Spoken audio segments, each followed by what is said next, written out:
I really don't want to spoil this review for you, but what can I say? I have a new favorite Noblet.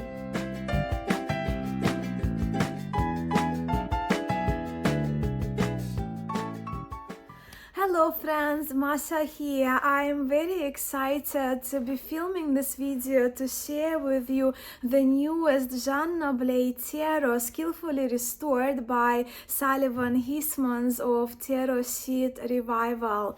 As many of you know, I love to geek out on Marseille, and I read with mages only a lot, and this Noblet is the mages only deck.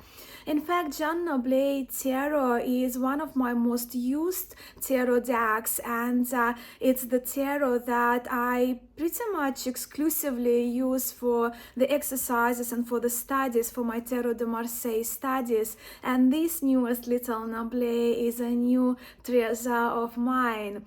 Of course, there is only one copy of Jean Noblet Tarot that has been preserved, and it's kept in the National Library of France. This tarot is one of the earliest Tarot de Marseille that we know of, and it dates around 1650, 1660. So making this deck very special, and I think at that for that time, right, this Tarot de Marseille was done by, well, Jean Noblet was the card maker, Cartier, and possibly an engraver, but this deck has been done very skillfully and with a great sense of humor as well. And Jean Noblet, the card maker, was of course based in Paris in France, and that's the only copy that's kept in the National Library of France is the copy that Sullivan used as a reference for the restoration of this Noblet Tarot. Now, Sullivan Hismans is one of the very, very few people whose attention to detail and whose approach to historic restorations I admire a lot and I respect a lot. Sullivan, in his restorations, he thoroughly studies the original wood blocks, right, original woodcuts, and in my view, he has the astounding ability to pick up the finest details and to integrate them into his restorations with very high level of skill. And this Noblet is perfect for me. And now I'm going to turn the camera around so we can get chatting about these beautiful cards themselves. And here we have the Jean Noblet Tarot restored by Sullivan Hismans of Tarot Sheet Revival, the Trumps deck. Now, when it comes to packaging, Sullivan's packaging is amazing, right? And every time when I have the deck arriving from Sullivan Hismans, it does feel like another treasure is landing in my hands, and it does feel that a piece of history arriving. And then of course this deck is no different. The first wrapping paper, just to secure the main wrapping paper, features the backs of the cards, and these ones, they are these type of bags, they've been featured in a few decks, right, like Reveal Tarot, for example. And if we slide the deck out, so we just remove this wrapper to find another wrapper, so that's the main one, and it's extremely beautiful, as you can see. So this is the handmade envelope with a 3-color hand painted design that Sullivan does for all of the decks that he sends out, and he uses French paper for that, French verge paper. Here on the envelope we see the initials of Sullivan Hismans, and yeah, so it said that Sullivan Hismans is Cartier, an engraver, and in here we see the reference to 2022, and of course the Jean Noblet Tarot is the most recent tarot from Sullivan Hismans. Now, this edition is not hand-painted. Sullivan also has a hand-painted edition, and I was very fortunate to receive this hand-painted card. As you can see, just stunning, the Empress card. But yeah, this edition is limited to 400 copies. Let's just take the envelope off, and I'm very fortunate to have been sent copy number 2, and many of you know my affinity with number 2, and it just brings me joy when I have decks signed by my favorite tarot creators or people who restore decks, and allocated now with allocation of number 2 for me. I really love that. It just brings me joy and makes the deck even more special. And then we have here another little wrapper around the cards to secure them. But if you want to see the beautiful, the handmade wrapper, just have a look. It's absolutely stunning, very, very special for sure. And as I mentioned, the Jean Noblet Tarot is the Mage's only deck, but it does come with 2 extra cards. It comes with the 2 of Coins and 2 of Cups, which is very fitting, right? Because they are the 2 cards in Tarot de Marseille lineage, where we actually see the name of the cartier, the name of the card maker, and the area they operated from. So in here we see the Saint Germain reference, and so we do here with the name Jean Noblet, and here also we have the name. But Saint Germain is one of the areas in Paris, right? So this tarot is of Paris. The paper, the cardstock that was used for these cards is wonderful, and the cards are on a smaller size, which we'll have a look at in a moment. But you can see the cards are reasonably pliable, how they would shuffle, and we'll give them a shuffle at the end of the video so I don't mix them up for this walkthrough. But when it comes to the sizing, well, probably the easier way to start with the plain cards, right? Because these cards are way smaller than a standard tarot size. So we can see they are slightly taller than a standard plain card, and tad bit narrower. And I do love my narrower Tarot de Marseille decks. If you do own a copy of Sullivan's Rosenwald Tarot, kind of make probably sense to put them next to each other because the shape is similar. So yeah, almost the same height. It's just the Noblet is just tiny little bit taller, but the width of the Noblet is wider. Another probably popular deck that people know, a couple that I have, is this is a hand stenciled version, but it's Jean Noblet Tarot from Flornoise, and again the cards are a little bit smaller than that. So if I reverse, so you can see the difference in the card size. But for me, this smaller size is perfect. And Jean Noblet Tarot cards, they were smaller. And I also have Joseph Peterson's here. It's a more facsimile copy, a cleaned facsimile copy by Joseph Peterson. Another lovely Marseille. So you can see the Sullivan's version of Jean Noblet. The cards are well, reasonably smaller, right? But perfect size for me for this cardstock, really, really is. And now to the cards. We'll just remove those 2 extras that you've now have seen. 2 of Coins and 2 of Cups.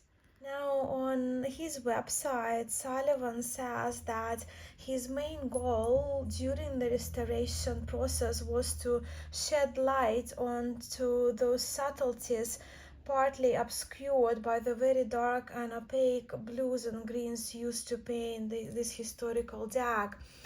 And we see it immediately in the full, right? So the blues are slightly lighter, the greens are slightly lighter than we would see in, let's say, in more facsimile copy, right? So we see more darker blues, and the line work is not refined. But with Sullivan, of course, it was the restoration through redrawing. So we have here our Fool, and from the first card, beautifully done. And what I love, and it even jumps at me, that the head on top of the staff of the Fool, right, the walking staff, the walking stick that he's walking with, is actually very identifiable, and I love that. And then we see the bateleur, and Sullivan went with restoring the wand of the bateleur. So if we look at again the Flanois version, so Flanois went with keeping the things how it was in print, but we do know that well, there is a hypothesis, right, that it wasn't meant to be like that, that the wand was partially the mold was broken, and that's how we kind of missing a couple of fingers, right? And Sullivan went with restoring and giving magician the full wand. And I do love very much the dice on the table of the magician, and I do love to see the numbers on the dice. But also the colors are just, to me, they're beautiful. But again, Sullivan, he's a master of color. It's just the blues, the reds, the yellows, yeah. We also see with the magician that he added the buttons, which kind of makes sense, right? To add the buttons on his clothing through his restoration. And then we see the Popus. I'm just really in awe. I love this Noblet already. Only had it for a day, but yeah, absolute favorite for me now.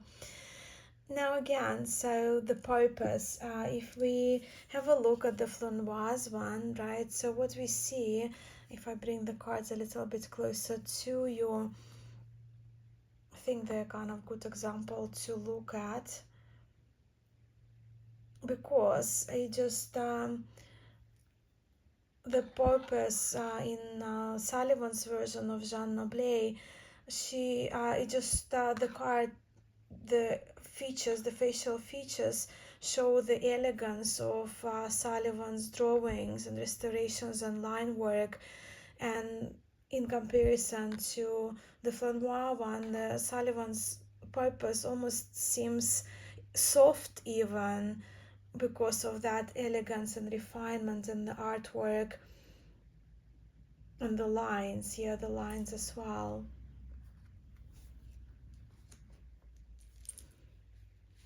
I think we can say the same if we look at Two Faces.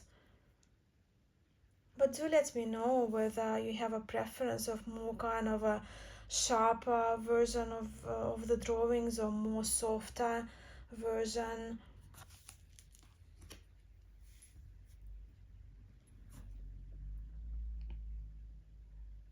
Emperor.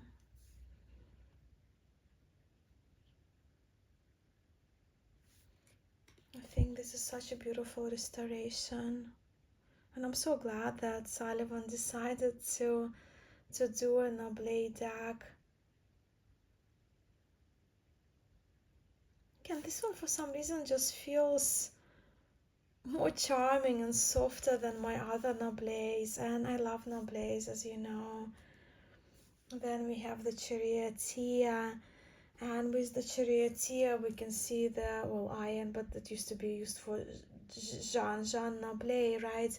So what we see in the Charioteer, the initials of Jean Noblet appearing, and I guess probably this card points out to us that Jean Noblet was not only the card maker of this deck, but linked to the tarot, right? But he also may have been the engraver of this deck.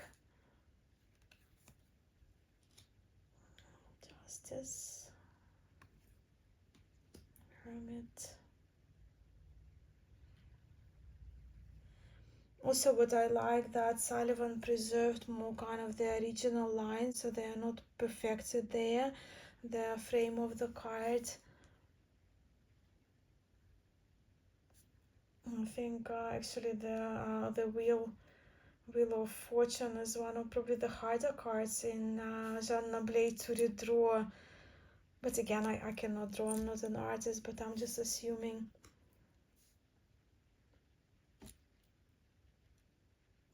Force, fortitude. Of course, this deck is referred as Tarot de Marseille Type 1, in my view, it kind of has its own place in a way, right? Almost predating type 1, because some of the images are different, and well, like the death and the emperor may be turned in a different direction, but the death is interesting as well. What I do also, well, again, if you have a look at the facsimile copy, which I really love to have facsimiles as well, but in here you don't really see, you just see the green is just kind of, it's very blended with the rest of the ground, the landscape, right? Where in Sullivan's restoration things become a little bit more obvious to see here on the ground, with extra leaves and extra coloring there. And I do love the Eye of the Death again. It's kind of a more charming death card, right? Not a scary one. It even got the hair, which is really fun to have in a deck. Of course, with Jean Noblet, we know that some of the cards, they're not proportioned well. The head is way smaller in relation to the size of the body of the Temperance, but that's what makes this deck charming. The Devil.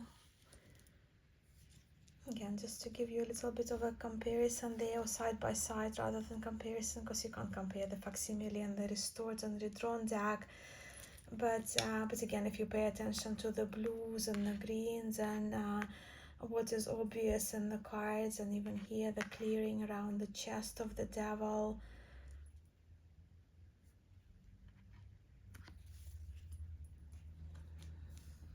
The Tower. And I guess it's another probably example of the, in the original printing and the facsimile, how things get lost, right? And those almost, if you look in here, those things are present, right? You can see it in here if you look really very deeply into the card, but in here we can see the leafy patterns on either of the sides. The Star. But I really absolutely do admire the coloring and the craftsmanship that went to do this, to create, to restore this version of Jean Noblet Tarot. The Moon.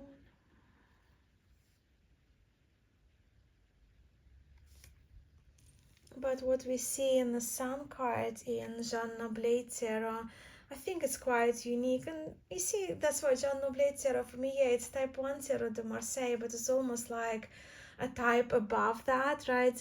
Because we see those two children or two young figures, and one is hardly has any clothing on, and the other one is almost fully dressed.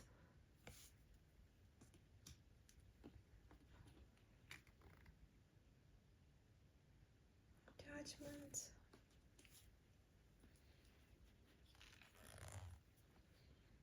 The World.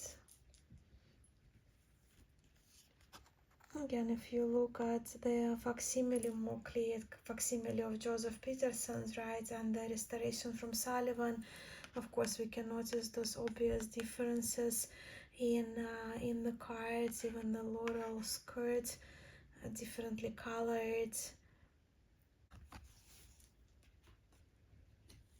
And at the end we have that my copy is number 2 of Jean Noblet.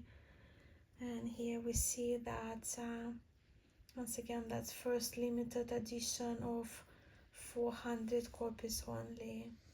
And let's see how these cards shuffle.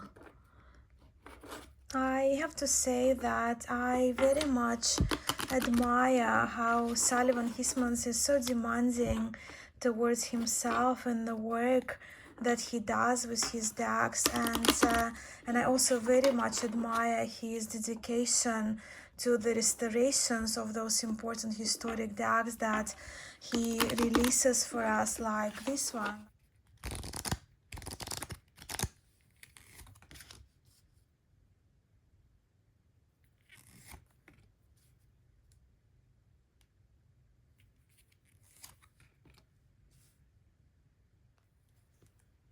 Yeah, and here it is a very exquisite restoration of the historic Jean Noblet Tarot.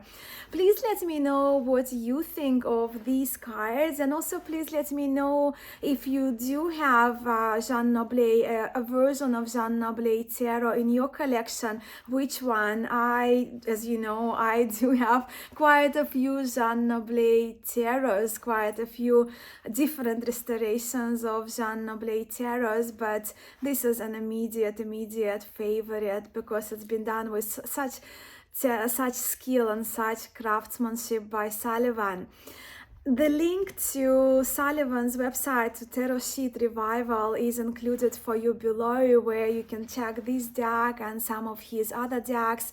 Apart from hand-painted decks by him, I think I actually do have the full collection of the tarots, of the historic tarots that Sullivan now has restored, and I look forward for more from him. I am so very grateful for your time and for spending this time with me today. Sending much love to you all. Namaste.